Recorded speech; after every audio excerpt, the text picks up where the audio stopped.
Liberal thinking जो है, European thought जो है आज तक है, क्योंकि उनके ऊपर वही प्रभाव नहीं, वो स्लेव माइंडसेट है, आज भी है, जजमेंट्स में आपको रिफ्लेक्ट करता है। शुरू करें? जी मैम। चलिए, तो अभी अभी आपने वेदांत दर्शन का बहुत ही व्यापक आयाम देखा। वेदांत का जो व्यावहारिक धरातल था, व्यावहारिक सत्ता, समझ लीजिए वहीं पर सांख्य टिका हुआ है, या वेदांत सांख्य की उस व्यावहारिक दृष्टि पर टिका है। जो सांख्य की तत्व मीमांसा है उसको वेदांत ज्यों का त्यों स्वीकार करता है, व्यावहारिक धरातल पर। पिछली बार आपको बताया था रामनाथ जी ने सांख्य शब्द कैसे बना है, और उनकी जो पुस्तक है उसमें 5 प्रकार से बताया गया है सांख्य शब्द कैसे बना है। क्योंकि सब दर्शनों के जो नाम हैं उन नामों के पीछे भी एक दृष्टि है। आप देख सकते हैं सांख्य संख्या से बना है, जिन उपसर्ग और धातु से संख्या बनी है उसी से सांख्य शब्द बना है। सम उपसर्ग है और ख्या धातु। संख्या, संख्या से अण प्रत्यय लगाते हैं तो सांख्य बन जाता है, क्योंकि इस दर्शन में संख्या का महत्व है। संख्याम प्रकुर्वते चैव प्रकृतिम च प्रत्यक्षते तत्वानि च चतुर्विंशत् तस्मात् सांख्यम प्रकीर्तितम। महाभारत का है ये। महाभारत में सांख्य दर्शन पर इतनी सामग्री मिलती है कि उसमें सांख्य की तत्व मीमांसा भी है, सांख्य के नाम का भी विवेचन है। वो कहते हैं कि संख्या पर आधारित है, प्रकृति की बात करता है, और 24 कहे हैं उन्होंने। कुछ लोग 24 और कुछ 25 तत्व बताते हैं। मूल रूप से तो सांख्य में 2 ही तत्व हैं, पुरुष और प्रकृति। अभी आपने देखा वेदांत में मूल रूप से कितने तत्व हैं? एक ही है। बाकी सारा जो है अनित्य है, नित्य सत एक ही तत्व है। यहाँ 2 तत्व हैं, दोनों नित्य हैं, दोनों सत हैं, दोनों स्वतंत्र हैं, लेकिन दोनों एक दूसरे के पूरक हैं। ये द्वैतवादी दर्शन, वो अद्वैत है, non dualism. Here it is dualistic system of Indian philosophy and very very popular, very very pragmatic। अब ये जो 2 तत्व हैं, ये चेतन है, ये अचेतन है। संसार जो सारा है वो इसी का खेल है।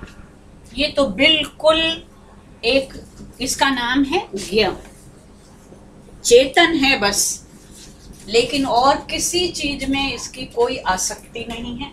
ना ये करता है, ना ये भोगता है, ना ये ज्ञाता है। He is a non agent. किसी सुख दुख का वो अनुभव नहीं करता, ज्ञान का वो ज्ञाता भी नहीं है, वो ज्ञान ही है। जो बात अभी वेदांत में आपको बताई कि ज्ञान सत्यम ज्ञानम अनंतम ब्रह्म, ये तीनों ब्रह्म के विशेषण नहीं है, ब्रह्म के गुण नहीं है, ये ब्रह्म के स्वरूप है। ऐसे ही ज्ञान सांख्य के पुरुष का गुण नहीं है, ये उसका स्वरूप है।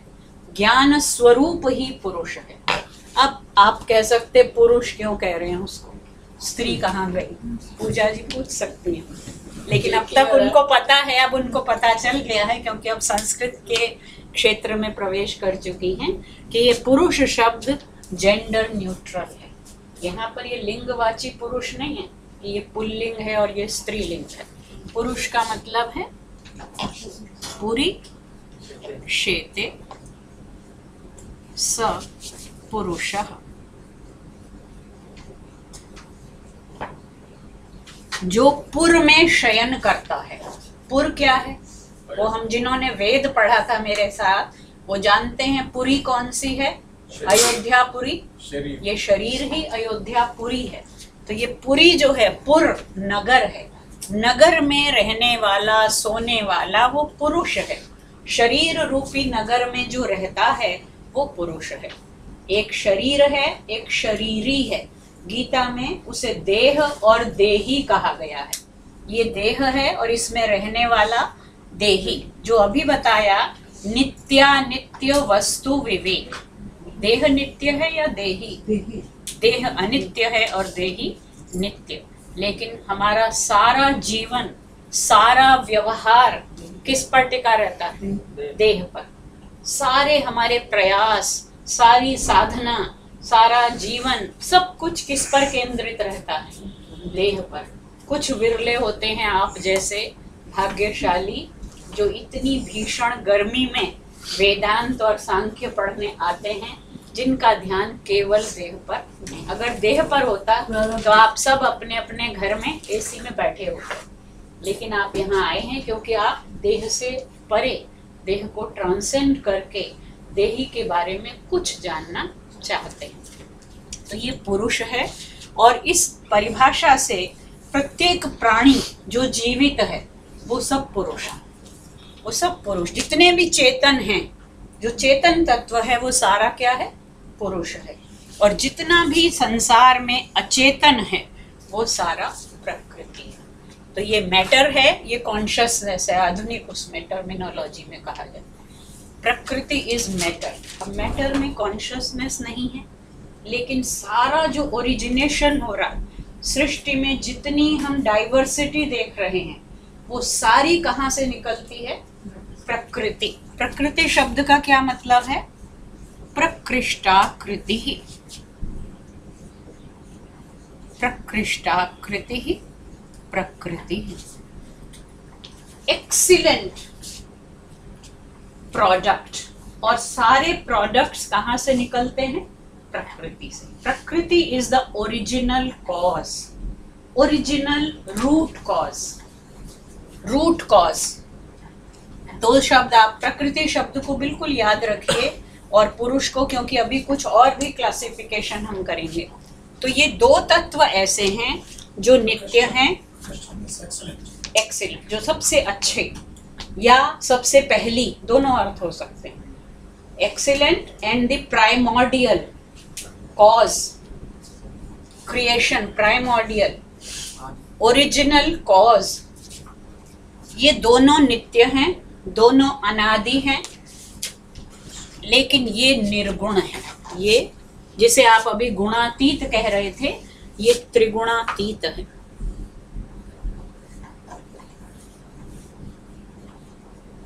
और ये क्या है? ये तो त्रिगुणात्मिका है।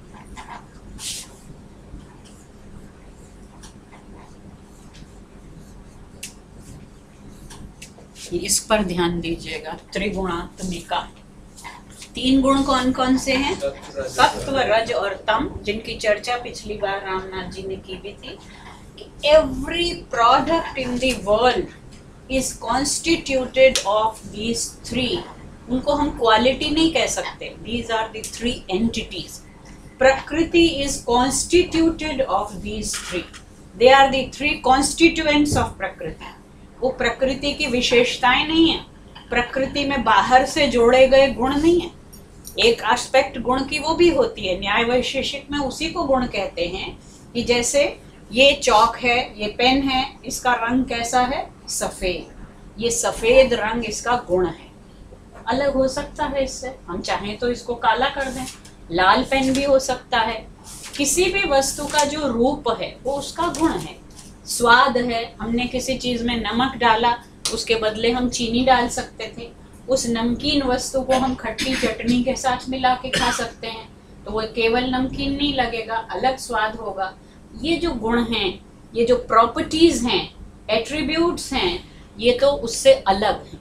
लेकिन यहाँ पर गुण शब्द का मतलब उसका स्वभाव, जैसे सत्य, ज्ञान और अनंत ब्रह्म का स्वरूप है, उसका स्वभाव है, ऐसे ही सत्व, रज और तम प्रकृति का स्वरूप है। उनके अलावा प्रकृति को आप समझ ही नहीं सकते। प्रकृति क्या है? सत्व, रज और तम की सम्मिश्र अवस्था ही प्रकृति है। ठीक है। और इसको फिर गुण क्यों कहते हैं? गुण का मतलब है यहाँ पर, गुण होते हैं, जो रस्सी होती थी पहले, आजकल की तो रस्सियां भी प्लास्टिक की होती हैं, वो सिंगल थ्रेड होता है। पहले जो रज्जू जिसको कहा जा रहा था, वो 3 बल बना के चोटी बनाती थी जैसे लड़कियां, उसमें भी 3 बल होते थे। तो रस्सी में भी 3 वो होते थे धागे, उन तीनों को बुन बुन कर वो रज्जू बनाई जाती थी। इसलिए जैसे उस रस्सी में 3 बल होते हैं, ऐसे ही प्रकृति में वो 3 गुण होते हैं। रज में इक्वल होंगे वो। हाँ, तो ये भी तीनों इक्वल है। ये वेरी करते हैं। वेरी करते हैं not in quantity but in their nature. उनका मैनिफेस्टेशन अलग अलग तरह होता है। मान लीजिए उसी रस्सी में आप तीनों धागों में एक को लाल रंग दें, एक को काला और एक को सफेद, बस यही इतना ही फर्क है। उनमें कोई प्राइमेसी का या प्रीडोमिनेंस का अंतर नहीं है कि ये छोटा है, ये बड़ा है, ये अच्छा है, ये बुरा है। वो तीनों बिल्कुल बराबर हैं और तीनों में से एक के भी बिना काम नहीं चल सकता। ये नहीं कह सकते कि ये अच्छा है और ये बुरा है। और गीता में आप पूरा पढ़ सकते हैं, वहाँ तीनों गुणों की पूरी व्याख्या की गई है, सत्व, रज और तम। और एक इंटरेस्टिंग बात जो रामनाथ जी बता चुके हैं पिछली बार, कि अगर सत्व, रज और तम साम्यावस्था में रहें, इक्विलिब्रियम में रहें, तो there will be no creation. Creation will start when there is a disturbance, when this equilibrium is disturbed, जब एक दूसरे पर हावी होने की कोशिश करता है। और कौन पहल करता है इसमें? रज। रजोगुण जो है वो किसको रिप्रेजेंट करता है? एक्शन, कर्म को। सत्व गुण ज्ञान को रिप्रेजेंट करता है, रजोगुण क्रिया का बोधक है और तमोगुण अज्ञान का बोधक है। ज्ञान और अज्ञान ये 2 छोर हैं, एक तरफ प्रकाश है, एक तरफ अंधकार है। सत्व गुण प्रकाशक है, तम गुण सूरज पर बादल छा गया, क्या हो गया? तमो गुण ने सत्व गुण को क्या कर दिया? आच्छादित कर दिया। लेकिन तम में आच्छादित करने की शक्ति नहीं है। उसका स्वरूप तो ऐसा है कि वो प्रकाश को ढक सकता है, लेकिन उसको वहां तक पहुंचाएगा कौन? वो रज पहुंचाएगा। रज ही तम को हिलाता है, रज ही सत्व को हिलाता है। तो जो डायनामिज्म है that is provided by rajas. Rajas is the dynamic, sattva is the static and tamas is the enveloping nature. किसी भी चीज को ढक देता है। आप देखिए, ये प्रकृति शब्द के 2 अर्थ और भी होते हैं। एक तो ये हो गया कि वो सबका मूल कारण है, दूसरा प्रकृति का अर्थ हमारे स्वभाव पर। हमारा जो स्वभाव है वो भी क्या कहा जाता है? मनुष्यों की प्रकृति सत्व, रज और तम से निर्धारित होती है। कोई सात्विक कहलाता है, कोई राजस, कोई तामस। जो सात्विक कहलाता है वो भी किसी समय उसको बहुत गुस्सा आ जाता है। ऐसा कोई है जिसको कभी गुस्सा ही ना आए? जब गुस्सा आता है इसका मतलब उस समय कौन सा गुण प्रबल हो गया? रजोगुण। रजोगुण। तमोगुण होने पर तो वो हाल होता है जो अर्जुन का हो गया। युद्ध स्थल में पहुंचकर जब ये समझ ही ना आए कि क्या करना है, वो तमोगुण। जब हम भूल जाएं कि मैं यहाँ मैं आई हूँ और मैं खड़े होकर भूल जाऊं कि मैं क्यों खड़ी हुई थी। पढ़ाना है लेकिन मुझे कुछ सूझ ही नहीं रहा, मेरे तो हाथ पैर कांप रहे हैं। अर्जुन की यही हालत हुई। सारी योजना बनाई गई, युद्ध की तैयारी की गई, और जब वहां लड़ने पहुंचा तो कह रहा है मेरा तो गांडीव गिर रहा है, मेरे तो हाथ पैर कांप रहे हैं। तो ये तमोगुण के कारण, किंग कर्तव्य विमूढ़। तो तीनों गुण जो हैं, सारा जीवन प्रत्येक वस्तु में भी, प्रत्येक व्यक्ति में भी, हमारी अंतः प्रकृति में भी और बाह्य प्रकृति में भी इन्हीं तीनों गुणों का खेल चलता रहता है। सारे जो इंटरपर्सनल रिलेशनशिप्स हैं उसमें भी इन्हीं का इंटरप्ले चलता रहता है। तो इसलिए क्यों? और ये बैठा बैठा केवल साक्षी, उसका कुछ लेना देना नहीं है, लेकिन उसके बिना कुछ हो भी नहीं सकता। उसका क्या काम है? एक दर्पण रखा हुआ है कमरे में, ठीक है, और उसके पास सारी चीजें, कोई मान लीजिए वो चलते हैं ना कठपुतली, कठपुतली के धागे से आप सब उनको नचा रहे हैं और शीशे में वो प्रतिबिंबित हो रही है। हम ही खड़े हो जाते हैं शीशे के सामने और हमें लगता है कि वो जो सामने प्रतिबिंब दिख रहा है वो मैं हूँ। किसने कहा कि वो मैं हूँ? कैसे पक्का ये जो आप कह रहे हैं इसका सत्यापन कैसे हो कि वो मैं हूँ? वो जो मैं हूँ, मैंने अपने शरीर पर अपने अहम का क्या कर दिया?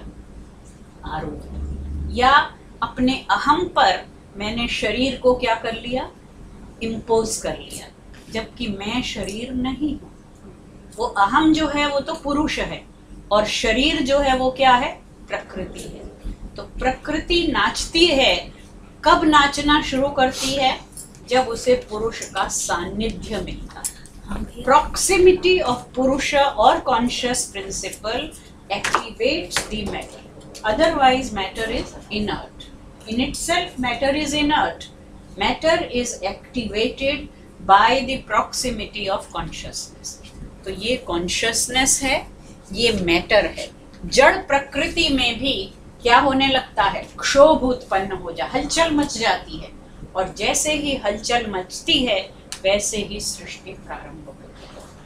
अब बताइए, इस सृष्टि में पुरुष भाग ले रहा है या चेतना सृष्टि का अंग बन रही है? न उसका जन्म हो रहा है, न उसे रोग हो रहा है, न उसकी वृद्धि हो रही है, न उसकी मृत्यु हो रही है। वो तो जैसा था वैसा ही है। तो फिर क्या वो सृष्टि प्रक्रिया में भागीदार है? कैटलिस्ट। एग्जैक्टली। तो वो केवल वहां है और उसके होने भर से प्रकृति का सारा प्रपंच तैयार होता है। तो ये एक सिद्धांत है। अब इनमें जो शब्द है प्रकृति, सारा जो कुछ कार्य जगत, ये तो मूल कारण है, इससे कार्य जगत उत्पन्न होगा। लेकिन उससे भी पहले प्रश्न उठता है कि ये सब बताने वाला शास्त्र सांख्य है। सांख्य वो शास्त्र है जो संख्या पर बल देता है। कितनी संख्या है? 25 है। अभी उन 25 को मैं गिनाऊंगी। मगर हम सांख्य क्यों पढ़ना चाहते? अभी वेदांत की आपने बात की, उन्होंने वेदांत का पहला सूत्र बताया था क्या? अथातो ब्रह्म जिज्ञासा। जो वेदांत पढ़ना चाहता है वो क्या लेकर आया है? एक जिज्ञासा, एक जानने की इच्छा। क्या इच्छा? किसको जानना है? जगत को तो जान रहे हैं, आंख से देख रहे हैं, मुंह से चख रहे हैं, हम रसना से स्पर्श कर रहे हैं, गंध सूंघ रहे हैं, शब्द सुन रहे हैं, लेकिन हम जानना चाहते हैं उसको जो इन सब से परे है। वेदांत उस सत्य का बोध कराता है। वैशेषिक के पास जाते हैं कणाद के, तो कहते हैं कि अब हमें क्या जानना है? धर्म जानना है। मीमांसा का पहला सूत्र अथातो धर्म जिज्ञासा। जिन्हें धर्म के बारे में जानना है वो मीमांसा पढ़ेंगे, जिन्हें ब्रह्म के बारे में जानना है वो उत्तर मीमांसा या वेदांत पढ़ेंगे। कणाद के पास जो आए हैं, कणाद कहते हैं, बिना जिज्ञासा के ही कहते हैं अथातो धर्मम व्याख्यास्यामः, बट द जिज्ञासा इज ऑलरेडी इम्प्लाइड। बिना उस जिज्ञासा के कोई भी ऋषि अपना व्याख्यान प्रारंभ नहीं करता था, तो वो उसमें अंतर्निहित। सांख्य के पास जब पहुंचते हैं तो सांख्य का पहला सूत्र को भी आपको पता होना चाहिए। इसमें 3 नंबर का बहुत महत्व है सांख्य में। अथ त्रिविध दुख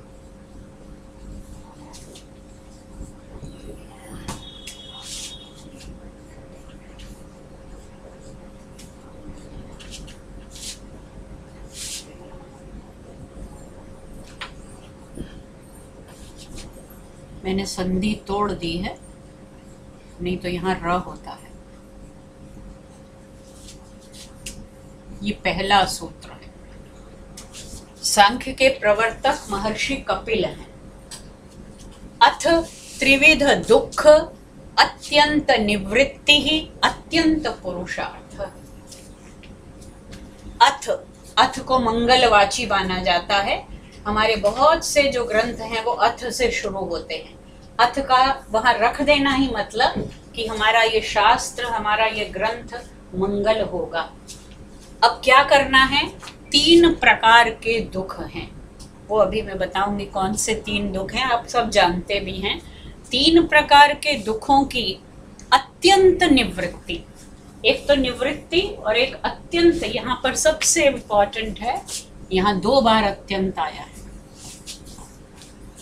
अत्यंत निवृत्ति ही अत्यंत पुरुषार्थ। एक तो आपका जो पुरुषार्थ है, यहाँ पुरुष है पुरुष का अर्थ, अर्थ माने पुरुषैहि अर्थ्यते इति अर्थः, पुरुष के द्वारा जो चाहा जाए, जो उसके द्वारा अभीष्ट हो, वो पुरुषार्थ है। आप जानते हैं 4 पुरुषार्थ हमारे संस्कृति में, दर्शन में है, धर्म, अर्थ, काम एंड मोक्ष।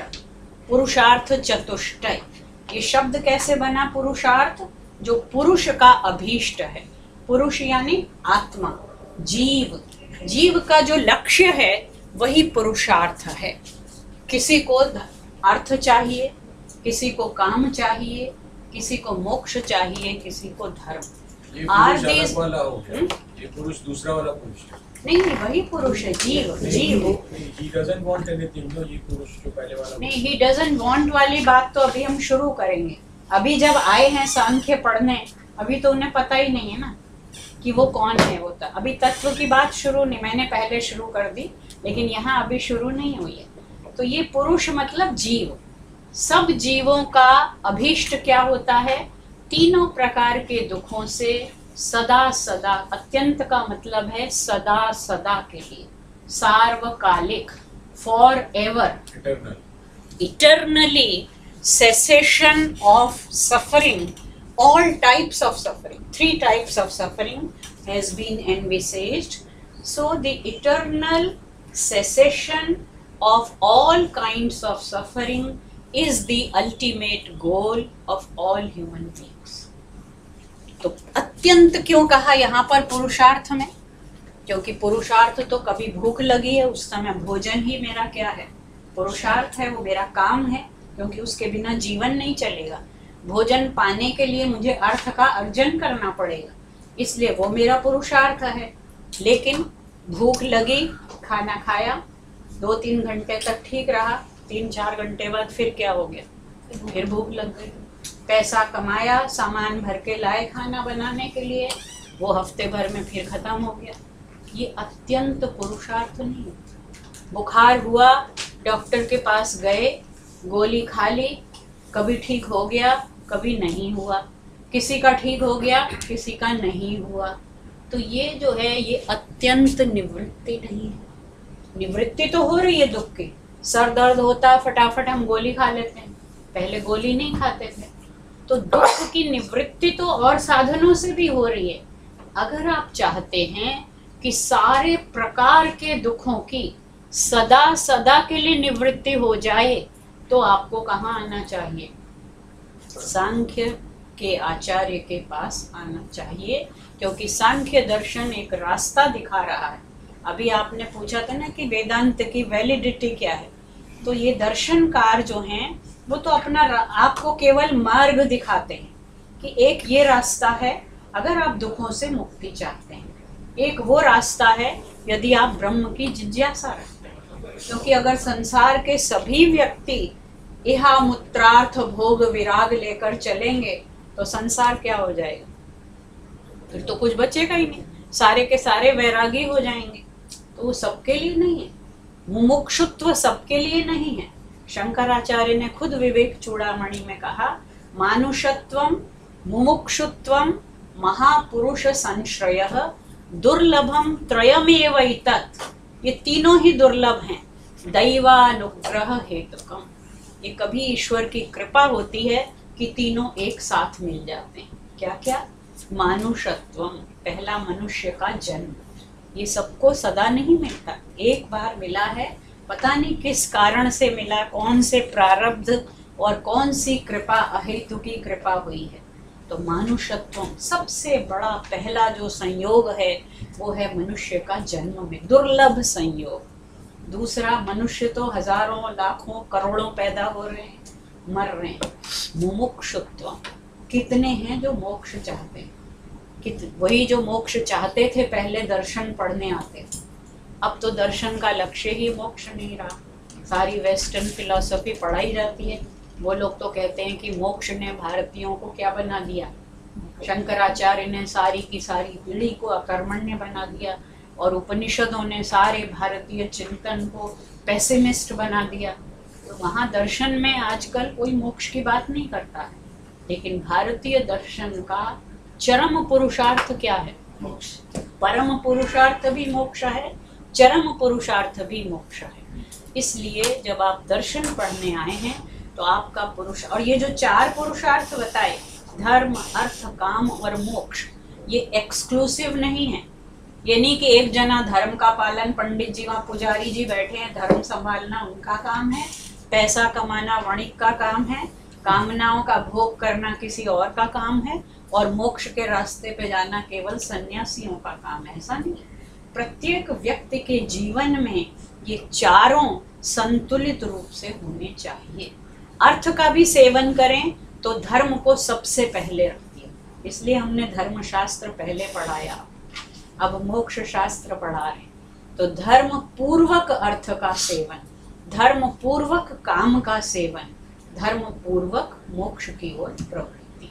धर्म इज द प्राइमरी, और उसके बाद आते हैं अर्थ और काम इन रेगुलेटेड मैनर, उसके बाद ही मोक्ष की कामना हो सकती है। तो मानुषत्वम, मुमुक्षुत्वम, तीसरा मुमुक्षु तो हैं आप में मोक्ष की इच्छा है, लेकिन आपको ऐसे लोग ही नहीं मिलते जो आपको मोक्ष का रास्ता दिखा सके। ये जरूरी नहीं है, बहुत से लोग भटकते रहते हैं और उनको ऐसे लोग नहीं मिलते। महापुरुष संश्रयः, ऐसा बड़ा दैवानुग्रह से होता है कि आप मुमुक्षु हैं और आपको मोक्ष मार्ग दिखाने वाला, समझाने वाला, बताने वाला कोई मिल जाए। ये तीनों ही चीजें दुर्लभ हैं। मतलब आचार्य हो जाएगा ये? आचार्य होंगे तीसरा? आचार्य तो नहीं, महापुरुष है। आचार्य जरूरी नहीं है। आचार्य आपको केवल पढ़ा सकता है, आपको अपने आचार से कुछ शिक्षा भी दे सकता है, लेकिन मोक्ष का रास्ता वो तो आपको खुद ही ढूंढना है। मतलब वो आपको बता देगा कि उधर जाता है, चलना आपको खुद ही है।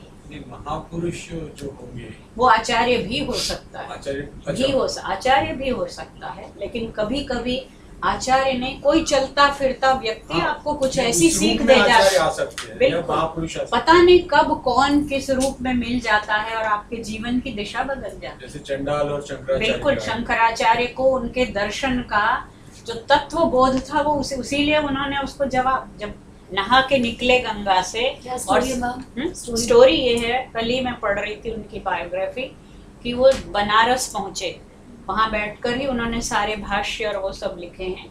बनारस में वो गंगा के पास ही कहीं किनारे पर कुटिया बनाई, निकल रहे हैं गंगा स्नान करके। अब इतना ज्ञान पा लिया, लेकिन उनके मन में, साइके में तो वो सारी चीजें हैं जो हिंदू धर्म के कर्मकांड में हैं, जिनको लेकर वो बड़े हुए हैं। तो जब वो गंगा नहा के निकले, सामने से एक चांडाल आ गया, और ये लिखा हुआ, शंकर ने तो खुद अपने भाष्य में कई जगह लिखा है कि शूद्र के साथ किस प्रकार का व्यवहार करना है, उसको वेद नहीं सुनने देना है। उस 8वीं शताब्दी में शायद ऐसा चल रहा था, जो भी था। तो उन्होंने ये पढ़ा था कि चांडाल का दर्शन मात्र आपका सारा वो अपवित्र कर देता। तो गंगा स्नान करके आए हैं, सारा बेकार हो गया वो तो उन्होंने कहा अपे ही, दूर हटो, दूर हटो। तो वो चांडाल ने पूछा कि तुम्हारा तो सारा अद्वैत है और सब में एक ही ब्रह्म समाया हुआ है, तो मुझ में तुझ में भेद कहाँ है? अभी जो उन्होंने आपको स्टोरी सुनाई वो अलग ढंग से थी, लेकिन इसमें ऐसा बताया जाता है कि उसके बाद शंकर को ये वास्तव समझ आया कि 2 धरातल है ना, एक व्यावहारिक धरातल है, एक पारमार्थिक है। उन्होंने खुद ही ये कल्पना की है शंकर ने। तो पारमार्थिक दृष्टि से तो सब में एक ही तत्व है, चेतना, लेकिन व्यावहारिक धरातल पर समाज में कुछ और चल रहा है। तो वो सामाजिकता का जो उनका वो स्ट्रक्चर था वो आड़े आया। लेकिन तब उन्होंने कहा कि तुम ही मेरे गुरु हो और तुमने मुझे ये बोध कराया कि हम सब एक। फिर उन्होंने मनीषा पंचकम नाम का एक ग्रंथ लिखा है।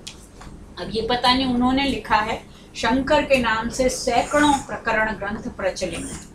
जब नाम एक प्रसिद्ध कालिदास का नाम प्रसिद्ध हुआ तो संस्कृत में पता नहीं कितने काव्य मिलते हैं जो कालिदास के कहे जाते हैं, जबकि प्रसिद्ध जो 7 हैं वही प्रामाणिक रूप से कालिदास के। वाल्मीकि के नाम से नहीं, कालिदास, वाल्मीकि के नाम से नहीं, वो जो भी नाम प्रसिद्ध हो जाता है उसके नाम से। शंकर के नाम से तो अभी तक निर्णय भी नहीं हुआ है कि कितने उन्होंने लिखे थे और कितने नहीं लिखे। लेकिन जो भाष्य है गीता का, ब्रह्म सूत्रों का और उपनिषदों का, वो तो उनके अपने ग्रंथ हैं। तो वापस लौटते हैं सांख्य में। अब प्रकृति जो है वो मूल प्रकृति है। दो शब्द और हैं। पहले त्रिविध दुख की बात बता दूं। 3 प्रकार के दुख हैं, आध्यात्मिक,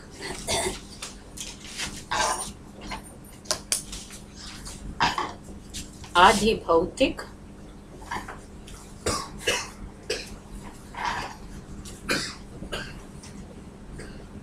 और आधि दैविक।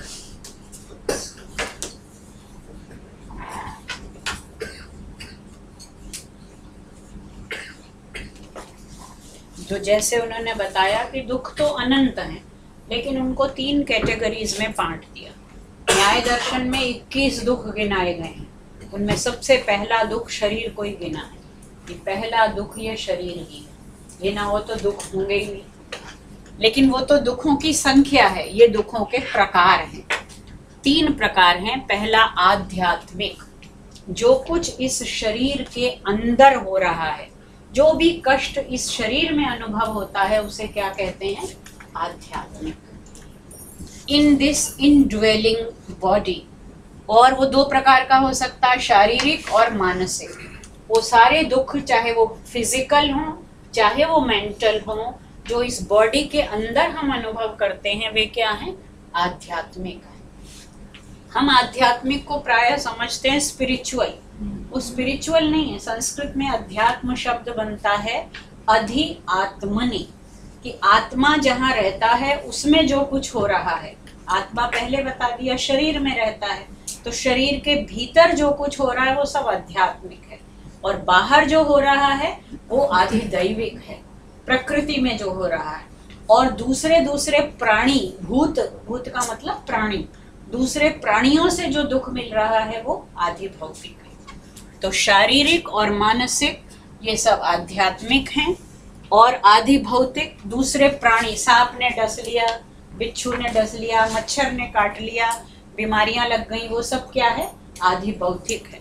और आधि दैविक है, भयंकर गर्मी पड़ रही है, अनावृष्टि हो रही है या अतिवृष्टि हो जाती है, वो सब क्या है? आधि दैविक। तो नेचुरल कैलेमिटीज आर आधि दैविक, physical and mental suffering is आध्यात्मिक, और आधि भौतिक है जो दूसरे प्राणियों के द्वारा हमको कष्ट दिया जाता है। दैहिक दैविक भौतिक तापा। नाम राज कहूँ ना व्यापा। बिल्कुल, तो वही है। ये दैहिक है, ये दैविक है और ये भौतिक है। जी, आधि शरीर को जो रोग है, व्याधि जो मानसिक रोग, विशिष्ट आधि है वो। तो 3 प्रकार के दुखों से सदा सदा के लिए निवृत्त होना, यही जिनका अत्यंत पुरुषार्थ है।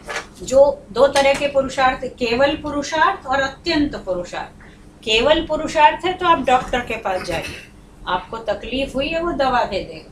लेकिन अगर आप इसको सदा सदा के लिए समाप्त करना चाहते हैं और यही आपके जीवन का लक्ष्य है, तब आप सांख्य शास्त्र की शरण में आइए। ठीक है। अब सांख्य सूत्र जो हैं उतने प्रचलित नहीं हुए फॉर वेरियस रीजंस। उनका समय भी निश्चित नहीं है और उनमें बहुत ज़्यादा कोहेरेंस भी नहीं है।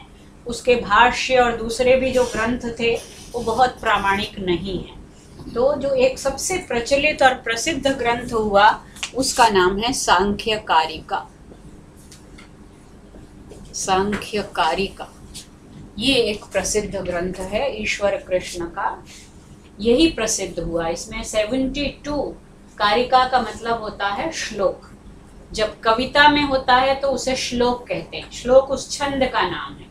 रामायण में होगा तो श्लोक कहेंगे, शास्त्र में होगा तो उसे कारिका कहेंगे। सांख्य कारिका, ऐसे ही न्याय का एक ग्रंथ है कारिकावली, तो ये पद्य है कारिका, लेकिन शास्त्रीय पद्य को कारिका कहते हैं और काव्य में पद्य को श्लोक कहते हैं। तो सांख्य कारिका में 72 कारिकाएं हैं।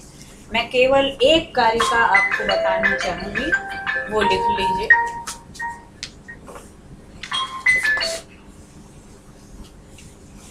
दो तीन शब्द हैं जिनसे आपका परिचय होना जरूरी है। मूल प्रकृति रविकृति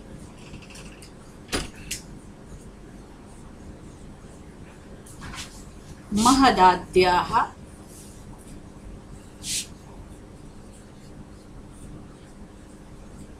प्रकृति विकृतयः सप्त।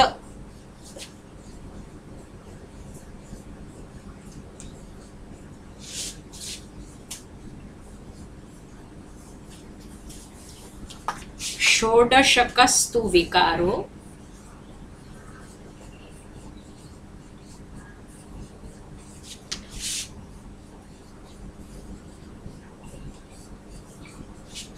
न प्रकृतिर् न विकृतिः मनुष्यः पुरुषः।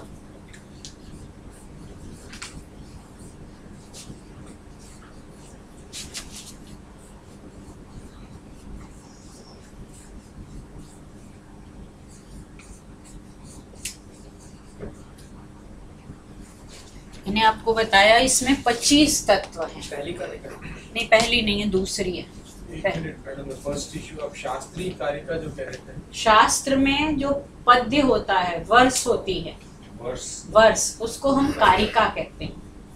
टेक्निकली द वर्सेस इन शास्त्र आर नोन एज कारिका, while in poetry they are known as श्लोक। तो पहली हो गई मूल प्रकृति। एक तो ये तत्व आपको पहले ही बता दिया, मूल प्रकृति एक। फिर यहाँ आ गया 7, 1 और 7 8, और ये हैं षोडशक 16 और 8 24, और एक है ये 5 25 तत्व इसमें गिनाए भी गए हैं और क्लासिफाई भी किए गए हैं। मूल प्रकृति ही अविकृति ही। प्रकृति हो गया कारण, विकृति हो गया कार्य। प्रकृति होता है कॉज एंड इफेक्ट थियोरी, वो भी आप पढ़ेंगे। सांख्य में कुछ और है, वेदांत में कुछ और है, न्याय में कुछ और है, थियोरी ऑफ कॉजेशन। लेकिन जो टर्म सांख्य में यूज होता है, प्रकृति इज द मूल प्रकृति, ओरिजिनल कॉज। ओरिजिनल कॉज प्रकृति जो है वो अविकृति है, वो किसी की विकृति नहीं है, अर्थात उसका कोई और कारण नहीं है। देखिए ये डस्टर एक कार्य है, इज इज अ प्रोडक्ट, किससे बना है? लकड़ी से, प्लास्टिक से, और ये कपड़े से, इनको हमने अलग कर दिया। अब वो कपड़ा किससे बना है? तंतुओं से, धागों से। धागे फिर हमने और तोड़ दिए, क्रश कर दिए, छोटे छोटे कण बचे, और चलिए उनको भी क्रश कर दिया, फिर भी कुछ बचेगा ना। वो जो बचेगा, जो अंतिम है, जहां तक हम देख पा रहे हैं वहां तक व्यक्त है, लेकिन जब हमें दिखाई देना बंद हो जाएगा, उसके परे भी वो रहेगा, वो नष्ट नहीं होगा, वो है अव्यक्त। प्रकृति की 2 स्टेजेस हैं, मूल प्रकृति अव्यक्त है, और जो कार्य जगत है वो कैसा है? व्यक्त। मूल प्रकृति क्यों कहा? क्योंकि वो किसी की विकृति नहीं है। प्रत्येक जो कार्य होता है वो किसी की विकृति होता है, प्रकृति किसी की विकृति नहीं है, अर्थात प्रकृति का कोई कारण नहीं है। प्रकृति अकारण है, प्रकृति अज है, प्रकृति अनादि है, प्रकृति अव्यक्त है। प्रकृति को अपौरुषेय कैसे? अपौरुषेय का कोई मतलब ही नहीं है, उस पुरुष के साथ तो बिल्कुल अलग है, बिल्कुल कोई लेना देना ही नहीं है, वो 2 अलग प्रकार के वो हैं। तो प्रकृति विकृति नहीं है। एक तो चीज ऐसी है जो किसी की भी विकृति नहीं है, मूल, उसीलिए मूल जोड़ दिया। Original cause is not the effect of any other cause, और the original cause does not have anything as its core. कारण से कार्य से कारण की ओर जाते जाते जाते जाते, do we have to stop somewhere or we can keep going on and on? There is a fallacy known as infinite regress. If we do not stop, अंडा पहले हुआ था कि मुर्गी, कोई इसका फायदा नहीं होगा, चलते रहिए, दोनों बोलते, तो कहीं तो हमें रुकना पड़ेगा। इसी तरह प्रत्येक कार्य का कोई कारण है, प्रत्येक कार्य के कारण की खोज करते करते करते जहां हम रुक गए वो क्या है? प्रकृति। वो प्रकृति क्या है? मूल प्रकृति है। उसको फिर किसी कारण की जरूरत नहीं, तभी वो मूल प्रकृति कहलाएगी। तो आप याद रखिए, प्रकृति का मतलब कारण, विकृति का मतलब कार्य। मूल प्रकृति किसी का कार्य नहीं है, या मूल प्रकृति का कोई कारण नहीं। ठीक है। महदाद्याः, महत से लेकर, अभी वो मैं चार्ट बना दूंगी, महत से लेकर सप्त, जो 7 तत्व हैं वो प्रकृति विकृतयः, वो किसी की प्रकृति और किसी की विकृति, किसी के लिए कारण है और किसी के लिए कार्य है। ये दोनों प्रकार, एक तत्व हो गया प्रकृति, एक हो गया अविकृति, एक हो गया प्रकृति विकृति, और षोडशकः, जो 16 तत्व हैं वो केवल विकृति, केवल विकृति है। वो किसी की प्रकृति नहीं है, वो किसी को जन्म नहीं देते हैं, वो खुद किसी से जन्म लेते हैं। विकार माने विकृति, विकृति माने कार्य, ये केवल कार्य हैं, ये किसी के कारण नहीं होते। और न प्रकृति ही न विकृति ही पुरुषः, पुरुष की तो इन 3 कैटेगरीज में कहीं गणना नहीं है, क्योंकि वो ना किसी की प्रकृति है, ना किसी की विकृति, ना वो किसी का कारण है, ना वो किसी का कार्य है, वो तो बिल्कुल अलग है। तो सांख्य में 4 प्रकार के तत्व हैं। नंबर 1 प्रकृति, मूल प्रकृति, पहला मूल प्रकृति, दूसरा प्रकृति विकृति, तीसरा विकृति, चौथा न प्रकृति न विकृति। तो पहला और चौथा तो आपको पता है, पहला है प्रकृति और चौथा है पुरुष। बीच में जो 7 और 16 हैं वो प्रकृति के ही कार्य, फिर उनके कार्य, फिर उनके कार्य। अब वो क्या है वो देख लीजिए।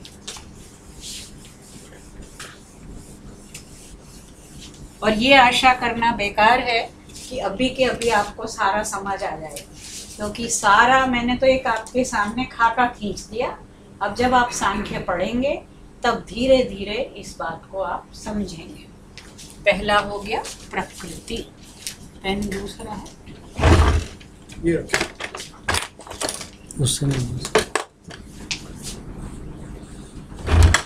प्रकृति।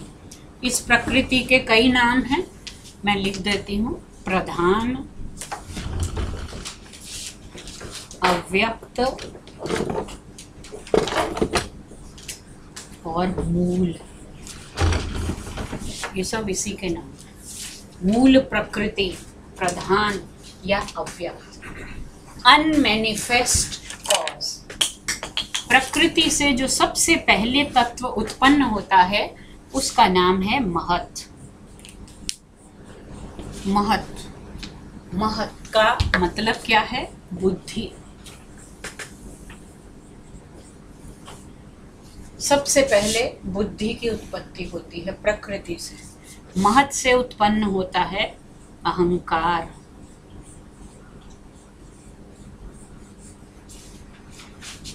अहंकार के बाद क्या कहा था? मूल प्रकृति ही अविकृति ही, आगे महदाद्याः प्रकृति विकृतयः सप्त। महत से लेकर, तो एक हो गया बुद्धि, एक हो गया अहंकार, अब आया मन और पंच तन्मात्र।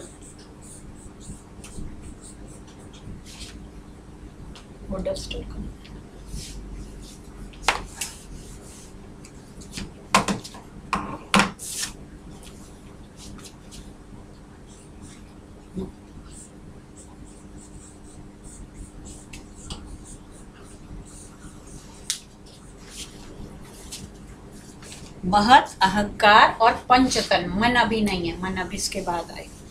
तो ये हो गया एक, इससे 7 चीजें निकली। एक महत, दूसरी अहंकार और तीसरी 5 तन्मात्राएं। ये कितनी हो गई? 1, 2 और 5, 7। अब इनसे निकलेंगे यहाँ पर मन, और 11 इंद्रियां।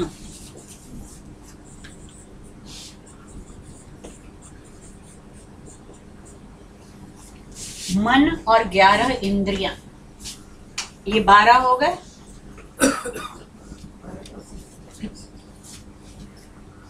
और पंच महाभूत,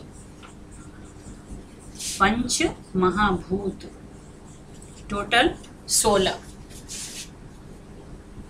प्रकृति से निकला महत, महत माने बुद्धि, महत से अहंकार, अहंकार से 5 तन्मात्राएं, और उन तन्मात्राओं से 5 महाभूत, मन और 11 इंद्रियां, 16। अब देखना इसमें क्या है, इसका कोई कारण नहीं है इसका कोई कारण, ये तो शुरुआत है बिल्कुल। प्राइमोर्डियल कॉज ऑफ क्रिएशन, इससे 7 चीजें निकली, महत, अहंकार और 5 तन्मात्राएं। ये क्या हैं? ये प्रकृति भी हैं और विकृति भी है। किसकी प्रकृति है? महत किसकी प्रकृति है? अहंकार की। अहंकार किसकी प्रकृति है?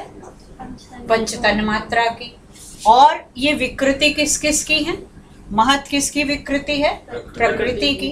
अहंकार किसकी विकृति है? महत की। और ये किसकी विकृति है? अहंकार की। तो ये जो 7 हैं, ये प्रकृति भी हैं और विकृति भी हैं। और ये जो 16 हैं, ये 16 क्या है? षोडशकस्तु विकारः, वो केवल विकार ही विकार हैं, बल्कि इसमें तन मात्राओं को अभी हम हटा सकते हैं। 16 ये हो रहे हैं, 11 इंद्रियां और मन, इसको मन 11 में शामिल है मन। तो एक मन और 5 ज्ञानेंद्रियां, 5 कर्मेंद्रियां, 11 और 5 तन्मात्र, ये पंच महाभूत, पंच महाभूत, ये जो 16 हैं, ये केवल विकार हैं, यानी ये केवल किसी के कार्य हैं, ये किसी के कारण नहीं। तो इसलिए ये षोडशकस्तु विकारः, ये 16 जो हैं, ये तो केवल विकार ही हैं। ये 4 प्रकार के तत्व हैं, टोटल 25 होते हैं ये। इन्हीं 25 तत्वों का वर्णन सांख्य शास्त्र में किया जाएगा। और इसका उद्देश्य क्या है? उद्देश्य है 3 प्रकार के दुखों से सदा सदा के लिए मुक्ति दिलाना। और ये सांख्य शास्त्र में जो मोक्ष है, उस मोक्ष का नाम क्या है? मोक्ष का नाम है, 2 नाम है।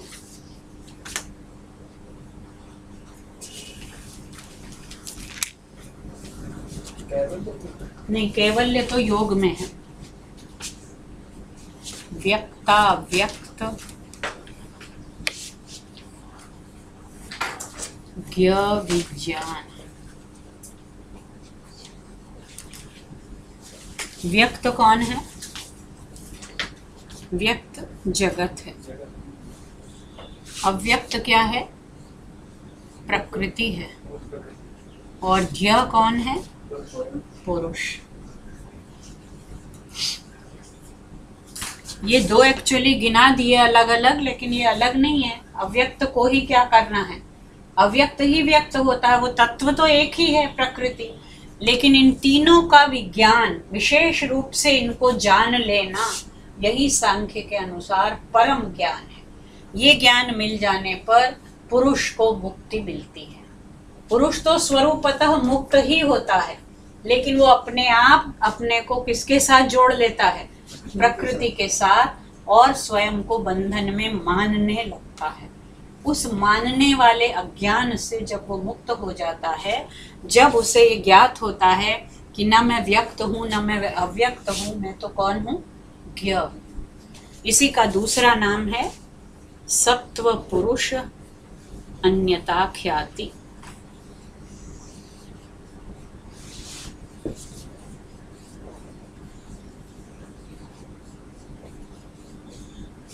सत्व यहाँ प्रकृति को कह दिया, क्योंकि जब सृष्टि प्रारंभ होती है तो पहली जो उद्भूति है सृष्टि की, वो क्या है? महत। महत जो है वो सत्व प्रधान होता है, उसमें सत्व का उस समय प्रीडोमिनेंस होता है, इसलिए उस महत को सत्व भी कहते हैं, बुद्धि को। सत्व और पुरुष, प्रकृति और पुरुष की अन्यता, अलग अलग, सेपरेटनेस ऑफ प्रकृति एंड पुरुष, व्हेन दिस इज नोन, ख्याति माने ज्ञान, ये जान लेना कि प्रकृति अलग है और पुरुष अलग है, जब ये ज्ञान हो जाता है तब व्यक्त अव्यक्त और ज्ञ की पार्थक्य का बोध होता है। और जब ये बोध होता है तो तीनों प्रकार के दुखों से, क्योंकि दुख कहाँ है सारे, शरीर में। शरीर कहाँ से बना है, प्रकृति। तो दुख सारे तीन गुणों से उद्भूत हैं। और त्रिगुणात्मिका कौन है, प्रकृति। लेकिन पुरुष उन तीन गुणों के जाल में, उस रज्जू में, जो वेदांत में रज्जू को सर्प समझ लेना है, यहाँ उन गुणों की रज्जू में खुद को बांध लेना है कि हम खुद ही उस रज्जू से क्या हो जाते हैं, बंध जाते हैं। और जैसे ही पता चलता है कि वो रज्जू तो वास्तविक नहीं है, मेरा स्वरूप कुछ और है और रज्जू का, जैसे उदाहरण देते हैं कि शीशे में हम अपना प्रतिबिंब देखते हैं। शीशा बहुत मैला हो गया है, कई बार वो पुराना शीशा हो जाता है या उस पर मिट्टी जम गई है। अब हम जब शीशा देखते हैं तो हमारा चेहरा मैला दिख रहा है। क्या वास्तव, हम तो अभी अभी मुंह धो के आए हैं, फिर भी मटमैला दिख रहा है, क्यों? क्या वो वास्तविक है? चेहरे पर वो मैल वास्तविक नहीं है। मैल तो किस पर है, दर्पण पर है। वो दर्पण कौन है, वही महत है, सत्व की प्रधानता है। वो प्रतिबिंबित हो रहा है उसमें, और उस प्रतिबिंब में अपने बिंब को देखकर क्या समझ लेता है कि मैं ही अज्ञानग्रस्त हूँ, मेरा ही ये सुख है, मेरा ही ये दुख है। गीता जहाँ खत्म होती है जाकर 18वें अध्याय में, वो कर्तृत्व विसर्जन, कि हम ये सब होते हुए भी, ये सब जानते हुए भी हम क्या समझते हैं, मैं बोल रही हूँ और मैं ये अभिमान करूँ कि मैं बोल रही हूँ, जबकि मुझे पता है कि अगले क्षण मेरा बोलना बंद हो सकता है। क्या मैं अपनी शक्ति से बोल रही हूँ? अर्जुन ये समझ रहा है कि मैं युद्ध में जीतूंगा, मैं इन सबको मारूंगा। क्या अर्जुन ये सब कर रहा है? ये सब अर्जुन के वश की बात नहीं है। तो ये जो कर्तृत्व का अभिमान है वही बंधन है, और कर्तृत्व का विसर्जन, जो ये प्रश्न उठते हैं, कर्मण्येवाधिकारस्ते मा फलेषु कदाचन। स्टूडेंट्स पूछते हैं कि अगर फल की कामना ही नहीं करनी तो हम क्यों कर्म करें, हम पढ़ें ही क्यों अगर हमें रिजल्ट की वो नहीं है। तो पढ़ें, सब कुछ करें, लेकिन ये अभिमान जब तक रहेगा कि मैं ये कर रहा हूँ, मुझे ये मिलेगा, तब तक आप दुखों के बंधन में पड़े रहेंगे। कर्तव्य करिए और इस भाव से करें, ईश्वरार्पण भाव जिसे कहा जाता है, कि ये सब कुछ मेरा धर्म है इसलिए मुझे करना है, ये तो मेरा दायित्व है, ये मेरा ऑब्लिगेशन है, ये मेरी ड्यूटी है। और जो हम कर रहे हैं, अभी आपने पढ़ा, उसका फल तो मिलेगा ही मिलेगा। ऐसा है नहीं, चाहे हम अच्छा करें चाहे बुरा करें। अच्छा करते हैं तो हमें लगता है हमें फल मिलना चाहिए, बुरा करते हैं तो हमें लगता है कि नहीं नहीं, हम तो कर्मण्येवाधिकारस्ते लग जाना चाहिए। ऐसा नहीं है, अवश्यमेव भोक्तव्यम कृतं कर्म शुभाशुभम।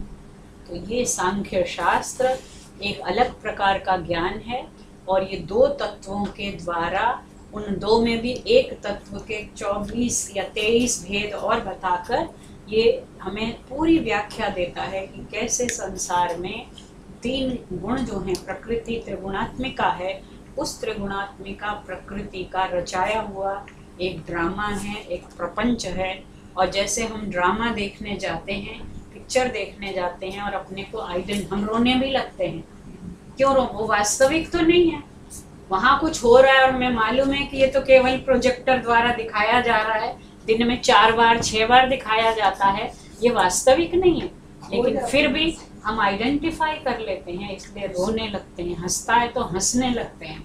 वही जीवन में होता है कि हम प्रकृति के साथ, उसके साथ जो हम नहीं हैं, उसके साथ आइडेंट, और सारा जीवन, सारे दुख इसी से पैदा होते हैं, गलत आइडेंटिफिकेशन से। तो उस आइडेंटिफिकेशन को अलग करना है और दुख का अनुभव।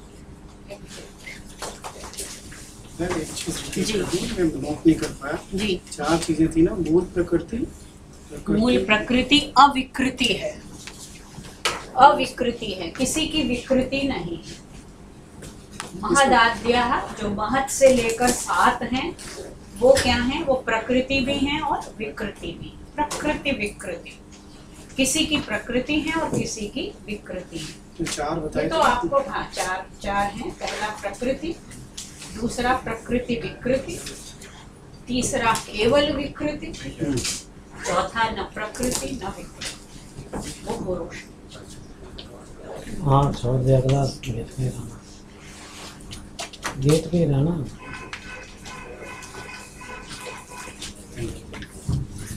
तो ये क्लास तो ऐसे ही थी आपकी, छठी क्लास आपकी एक एक्स्ट्रा हो। मैडम ये स्टैटिक है, राजस प्लस डायनामिक, तामस क्या होगा? तामस is indwelling। नेक्स्ट क्लास आएंगे तो पूरा इसकी clear रिकॉर्डिंग हो होती है क्या? हाँ अच्छा, पेन ड्राइव लेके आऊँगा।